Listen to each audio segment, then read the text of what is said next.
Navigating the Liminal Places. How to harness the power of transitional moments of your life. Authored by Cerissa LaToi McKinnis. Narrated by Cerissa LaToi McKinnis. Dedication. I dedicate this book to God, my Father, my loving husband, and my friends, especially Renaya, who helped me edit. All of you inspired and encouraged me to step out of my comfort zone and pick up my pen. To my late mother, Flora May Tate Davidson, whose life and passing have shown me how to navigate transitions like a champion. Thank you all. The Foreword of Navigating the Liminal Places, read by its author, Renaya S. Green. Forward. I couldn't be more thrilled to introduce you to Navigating Liminal Places, How to Harness the Power of Transitional Moments in Your Life by Cerissa LaToi. Grab a comfy seat because you're in for a treat as she expresses the importance of the liminal places in our life. Cerissa has unknowingly journeyed through the liminal all of her life, just as you and I have, without understanding that it had a name to describe the journey. She's walked the path of an entrepreneur and a small business owner, and she's uncovered the hidden treasures within life's transitions. Now, she's sharing those treasures with you. Imagine this, your home, the spaces you know so well, becoming a source of wisdom and inspiration. Cerissa takes you on a journey through these spaces, unraveling the profound lessons they hold for your personal growth and spiritual development. It's like having a heart-to-heart conversation with a dear friend. What's so incredible about Cerissa is her unique ability to transform not just spaces, but lives. She's a chef, transforming food into reflective and enjoyable moments of love, and an interior designer who turns houses into vibrant homes. More than that, she's a coach who empowers individuals to face challenges head on, guiding them to become their best selves in their business. As you dive into the pages of this book, you'll feel like you're chatting with Cerissa over coffee, sharing stories and gaining insights. Her authenticity and sincerity shine through every word, making this more than a book. It's a warm embrace from a friend.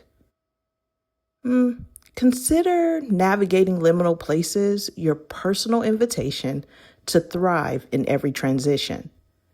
Cerissa's words will help you see those moments of uncertainty as stepping stones towards your true potential. It's like having your closest friend cheering you on every step of the way. So I encourage you to imagine and open yourself up to this journey of liminality, as represented through a home with its many spaces and places. This intimate and transformative journey you're about to take is with a dear friend who wants the best for you. Together, we'll learn to embrace change, discover our purpose, and grow spiritually in ways we never thought possible. Here's to our shared journey. Renaya S. Green, the Collaboration Business Bestie, founder of Real Simple Virtual Solutions. Chapter 1, The Liminal Places. Understanding liminal places.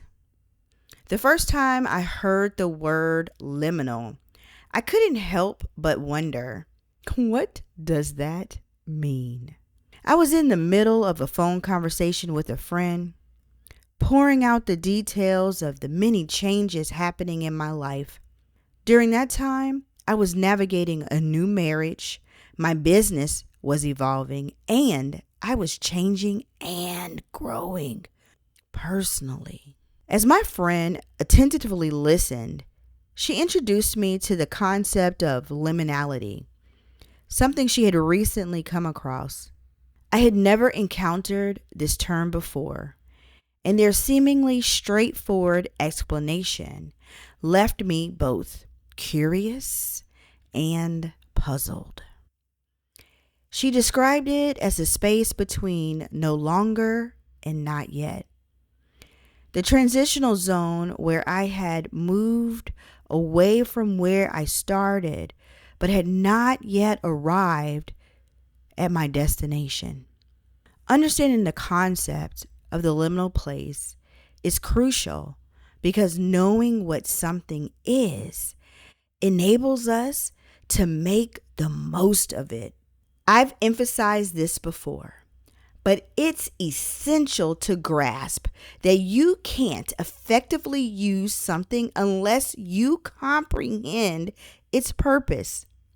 For instance, imagine you've never seen a map and someone hands you one. Without prior knowledge, would you know what to do with it?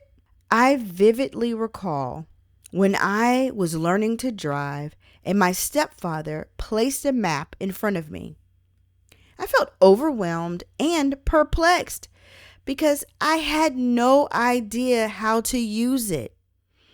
The map was supposed to guide me from one place to another, but its potential remained untapped because I lacked the know-how. Similarly, unless you understand what the liminal space represents, you won't fully grasp and embrace transformation.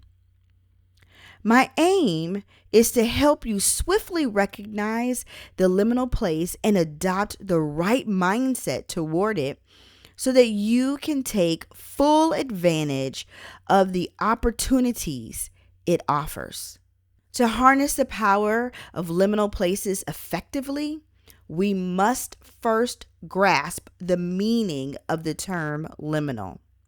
When we comprehend the essence of a concept, we acquire the ability to navigate and maximize its potential.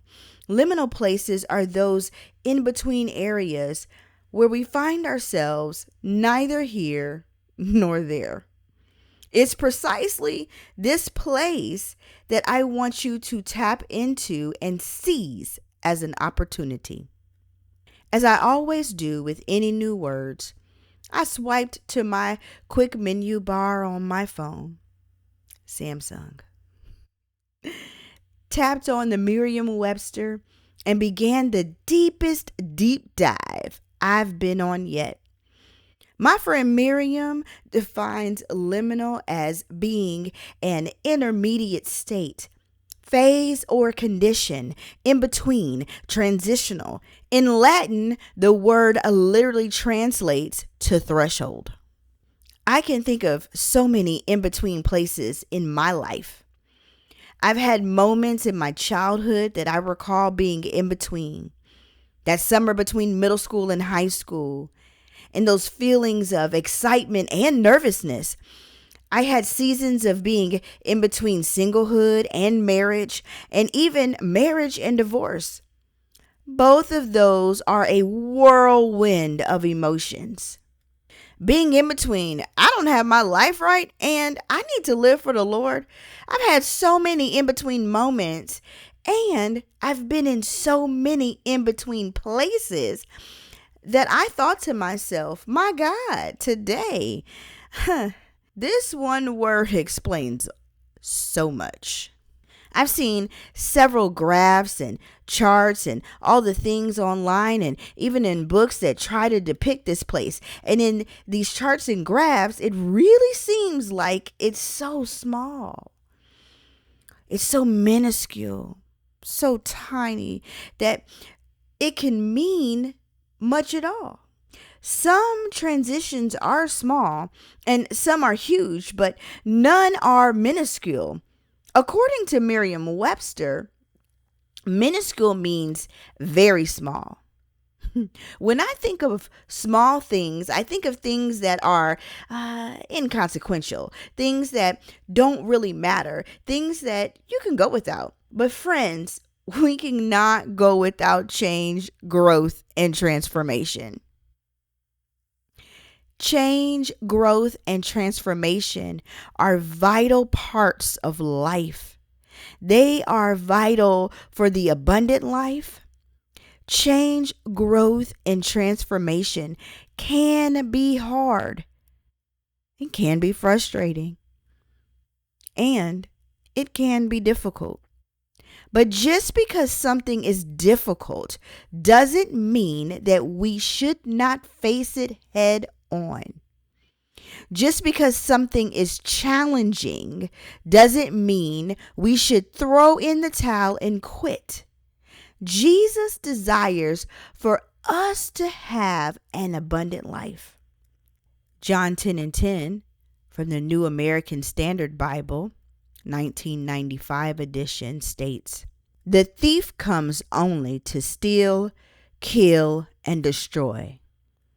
I come that they may have life and have it abundantly." Jesus wants us to have life and have it abundantly. Once we accept that fact, we must submit to the process. We have to endure this journey because change, growth, and transformation are worth it. Transformation, the heart of the matter. When we realize that God's heart is turned towards us and He is actively working to nurture and develop us, His intended work in our lives can progress without hindrance. When we willingly embrace this process from the outset, it serves as a valuable step to prevent unnecessary delays on our journey towards our purpose and calling. This brings to mind the Israelites and their prolonged wandering in the wilderness because they failed to recognize that their discomfort was only temporary. It was meant to be a fleeting phase, lasting just 11 days. Not an extended 40-year ordeal. Their continuous circling was never intended, as God's plan was to lead them out of Egypt and into the promised land. The Israelites went through a lot of things in those first few days when they left Egypt. First, they really didn't know where they were going. I mean, not specifically. Of course, they'd heard the oral traditions of the promises of God to Abraham, Isaac, and Jacob. They knew that God was to give them a land flowing with milk and honey. However, land, milk, nor honey was their reality. It was not what they could see. It was not what stood before them. What was their reality was bondage and slavery. And then the desert. In an amazing turn of events, after witnessing the plagues ravage their captors, they were still shocked and perplexed. Imagine living in that time.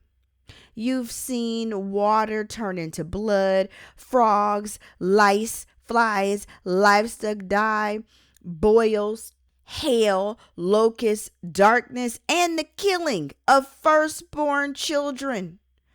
To top it all off, the Egyptians were handing you silver and gold, jewels, and untold riches as you left. Then, as you make your escape, God leads you towards a huge body of water. And a deep one at that. What's going to happen when we get to the Red Sea? How is God going to take us through? I can imagine that there were a lot of questions going on during this time. Because at this point, between the banks of the Red Sea and Egypt, the Israelites were in the middle. They were geographically in between. But the Lord, God of Abraham, Isaac, and Jacob, He was with them. He was in Egypt. He was in the middle. And He was on the other side of the Red Sea. And so, we all know the story. Moses raised his staff, and another liminal place was revealed. What a sight to behold! Walls of water to the left and to the right. On one side, freedom, and on the other side, soldiers. They didn't have long to make a move because the soldiers were closing in on them. And it was a lot of Israelites and a lot of soldiers. The nation of Israel had to make a swift move and pass through the liminal place that God had opened up for them. Once they crossed onto the other side and the walls of water came crashing down on the Egyptian soldiers, the Israelites were safe and sound on dry ground. There was rejoicing and celebration. Sing to the Lord, for He is highly exalted. The horse and his rider He has hurled into the sea. That is Exodus 15:21. But alas, just as we do in our own lives, they quickly forgot about the victories, the transitions, and the transformations that God made for them. They forgot about the open doors. They forgot about the opportunities. And just like the Israelites, we forget about them quickly too. Just as quickly as they made it across the Red Sea and on their journey to the Promised Land, they got tired, they got overwhelmed, they got anxious, they got hungry, they got fearful. They got a lot of things. Don't misunderstand me. I'm not talking ill of the Israelites at this moment because, understand, I might be a Gentile, but I got Israelite behavior. So what exactly do I mean by Israelite behavior? It's characterized by skepticism, which in simple terms is an attitude of doubt. The Israelites, despite witnessing divine manifestations, were plagued by doubt. They doubted that God would provide for them even though His presence was unmistakable. They questioned their ability to survive in this new uncertain place, despite God's undeniable presence alongside them. Have you ever found yourself doubting? I know I have. Sometimes we get trapped in the in-between, caught in the middle of our own doubts. We become entangled in our thoughts, even after God has shown up in miraculous ways. He has destroyed our adversaries, provided for our needs miraculously, and guided us through the wilderness, as evident by the cloud by day and the pillar of fire by night. Yet somehow, during all these divine interventions, we too quickly forget who God is and the promise that He will never leave us nor forsake us. Deuteronomy 31:8 reads, "The Lord, the one who goes ahead of you, He will be with you. He will not fail you, nor forsake you. Do not fear or be dismayed." As you learn to embrace the liminal places of your life, I pray that these verses empower you as they've empowered me to endure my life's many journeys. I've learned to embrace these moments head on with joy because I know my God is with me. And It is this constant reminder that is one of the first mindset shifts we must undergo in learning how to navigate the liminal places. We must dismantle Israelite behavior and take on the mindset of Joshua and Caleb. Joshua and Caleb's perception was much different. They had kingdom behavior. That is what I want. That is how I want to live. If God says we are going in, then let's go. As I think about mindset shifts and realignments, a verse from Romans 12 comes to mind. And do not be conformed to this world, but be transformed by the renewing of your mind, so that you may prove what the will of God is, that which is good and acceptable and perfect. Romans 12:2. Paul urges us to be transformed by renewing our mind. Spoiler alert, that is precisely what this book is all about. Renewing your mind so that you can embrace transformation in the same manner that Appleseed embraces all the moments, from seedling to fruit-bearing tree. And just as the fruit tree's growth isn't self-gratifying, this transformation isn't only just for our benefit either. It's also a testimony to ourselves, our community, the marketplace, and the world. As we change and grow, we reveal God's perfect will, not only for ourselves, but for those around us. Looking through the lens of your home. Soon you will realize that in your daily life, you traverse a myriad of places, often crossing what I like to call liminal places.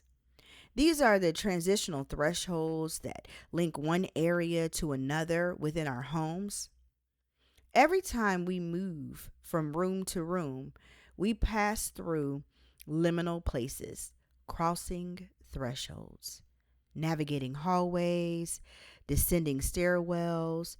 The concept of liminality isn't confined to our homes. It extends to various aspects of our lives. Consider major life transitions like puberty, engagement, and pregnancy. These moments unmistakably occur in liminal places. But the truth is, we find ourselves in a state of liminality every single day. In the realm of interior design, transformation takes center stage. It's a concept that unfolds in multiple ways during a home remodeling project. First, there's a transformation that occurs in the design phase, where a mere dream takes shape as a plan. Then comes the physical transformation during construction, when the sledgehammer strikes and the space is forever altered. But the journey doesn't end there. When homeowners finally move in, they encounter another transformation as they adapt to the new space, discovering new routines and flourishing in their transformed environment. In this book, we will explore the home and some of the places within as an analogy to help us better understand what is taking place in our lives and the tools we need to use to harness their transformative power. Just as I've previously stated, transition from place to place happens all over your home. And it's not just in the remodeling. As I stated, it's also in the day-to-day living in our home.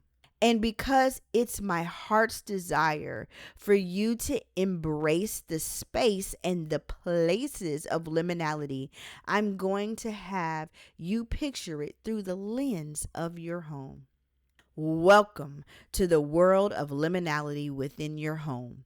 Prepare to embrace these liminal places and unlock the remarkable possibilities they offer.